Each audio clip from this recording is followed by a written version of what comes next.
Good morning and welcome to this very special edition of Politics Tidbits. I am Nathaniel Sunest, and today it's very special because we have a guest in the house. He is a writer and wordsmith who lives and writes from Abeokuta in Ogun State.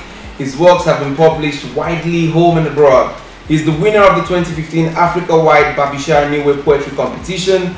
He is currently a volunteer at the Take It Back movement, and his interest cuts across social engineering, inequality, and travels. I'm talking about none other than our very own ADEEKO IBUKUN. You're welcome to the show. Good morning, Yes. Mr. Nathaniel. Yeah, it's wonderful to have you here. Thank you. Yeah, you know, it's not every day we have writers, poets come to talk about politics. Yes, but it's very necessary given the status of things in this country now.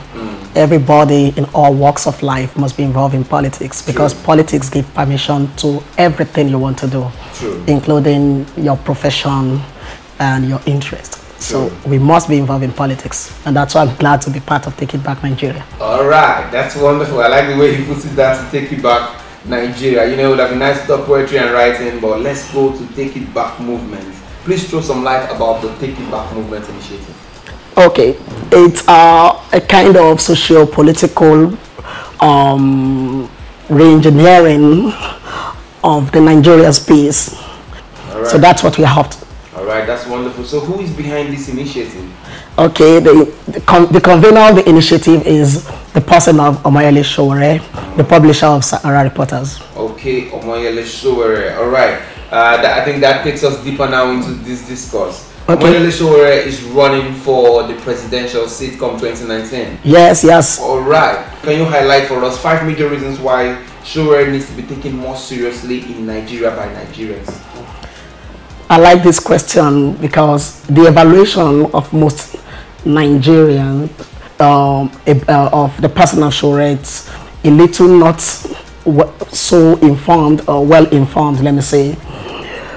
What we have in this country today can just be likened to a complete breakdown of social justice. So when you look at this, you'll see that is a man who considers social justice as an important foundation for a country to run.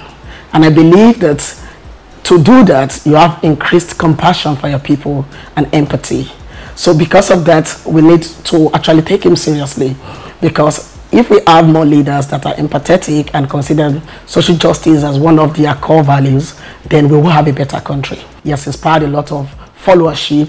We have up to 20,000 people now volunteering for this movement.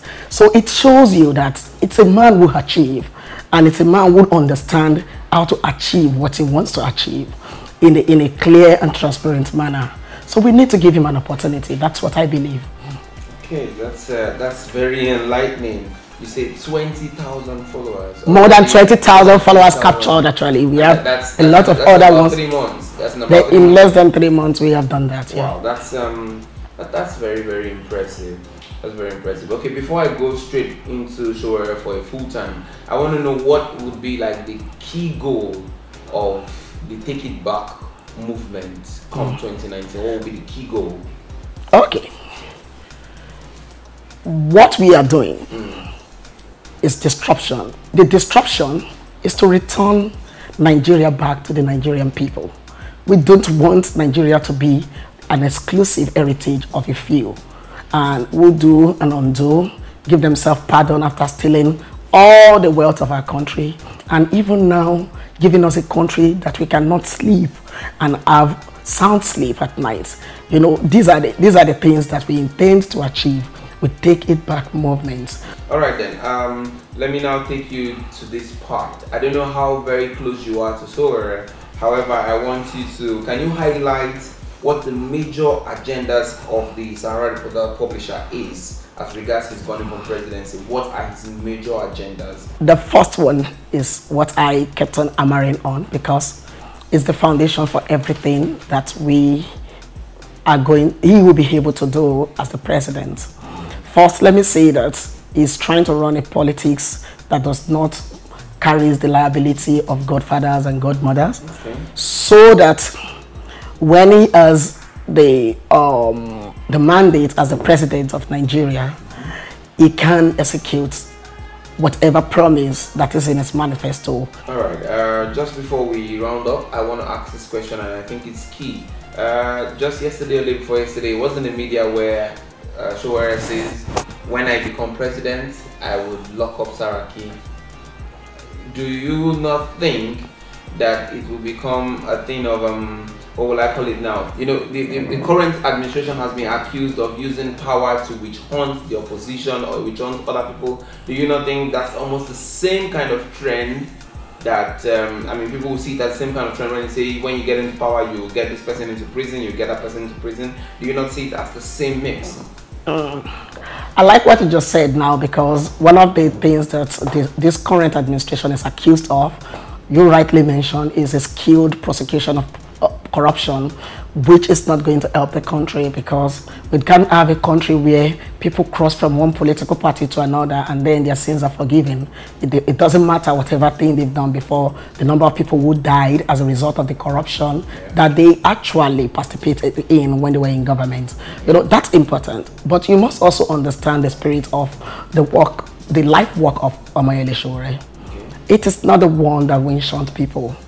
You should know that. So if you say that he's going to put Saraki in jail, like you said now, then he must actually look for the basis to actually establish that, okay, this man actually is corrupt. So he has to establish and that has to be done through the judicial system, not a single president or a single man vetoing everything are broken because of the corruption. You know, that's what he's talking about. All right, you have mentioned a very key fact. You know, I keep wanting to let it go, but it's very, very key that I let this happen, because killing and insecurity in this country is about the biggest issue.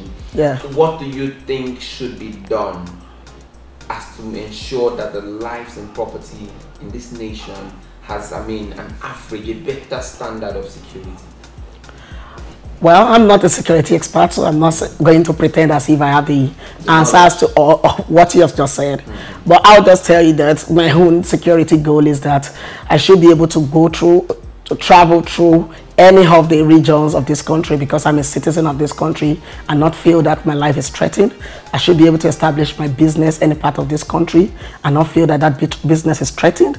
I should be able to have my life any part of this country and not feel that my life in that place is threatened. All right, that's fine. And finally, before you go then, I'll ask you this one question. Sowore currently doesn't have a political party under which he would run. Is he going to run as an independent candidate, or are there chances that he would actually get into either of these parties and run under their umbrella? Yeah, so what we are trying to look at is, we are trying to look at, out of the 80-something, I can't get the exact figure now, political parties we have in this country, we are investigating to see the ones that are indeed independent, founded on principles that we can work with, not parties that are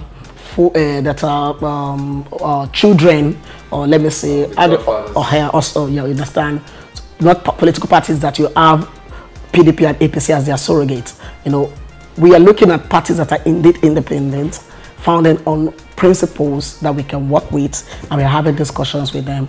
As soon as we finalize these discussions, we are going to come out with a political party we are running with. So it's not going to be a problem at all. All right, thank you very much, Mr. IBUKUN, for coming around. It's been a wonderful time. I mean, we are hoping that we can take this discourse, you know, further, so that the Nigerian people can actually know where exactly we are headed for in 2019, because I am sure a lot of people do not know. Yeah, what I would just tell them is that they should look at all the people who have kept them in this misery they have to struggle with, and they should vote all of them out. Okay. The people who put us in this mess are not up to 1% of 180 million people. Right. If you are serious people, we don't need to wait forever to change our country. We can just change it come February next year. All right, thank you very much. That's our final word. Yes, it's been Politics Tidbits. I remain myself, Nathaniel Sunes, and I have been talking to Mr. ADEEKO IBUKUN.